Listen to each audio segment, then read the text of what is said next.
हमके होलिया में रंगवा लगा दा पिया, रंगवा लगा दा पिया।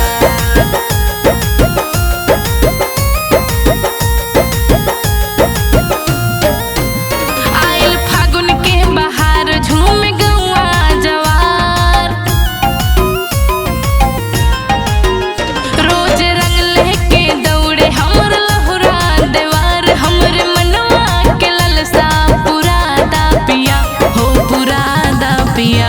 हमके होलिया में रंगवा लगा दा पिया, हमके होलिया में रंगवा लगा दा पिया। हमके होलिया में रंगवा लगा दा पिया, रंगवा लगा दा पिया।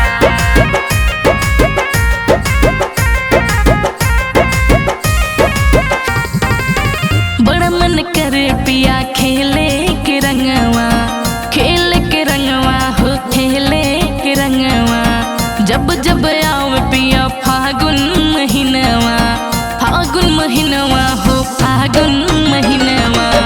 बड़ा मन करे पिया खेले के रंगवा, जब जब आव पिया फागुन महीनवा, फागुन महीनवा हो फागुन महीनवा।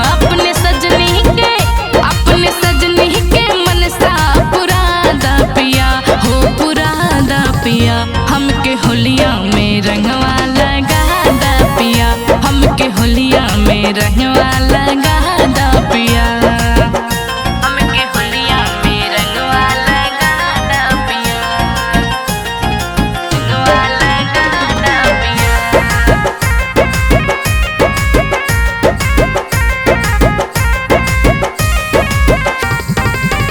आजमगढ़ से लइहा ललका गुललवा, ललका गुललवा पिया, ललका गुललवा।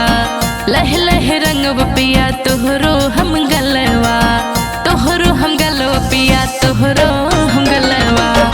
आजमगढ़ से लइहा ललका गुललवा, लह लह रंगव पिया तोहरो हम गलवा, तोहरो हो गलवा पिया, तोहरो हो गलवा। हमके गोझिया कचौड़ी खिला दा पिया, हो खिला दा पिया।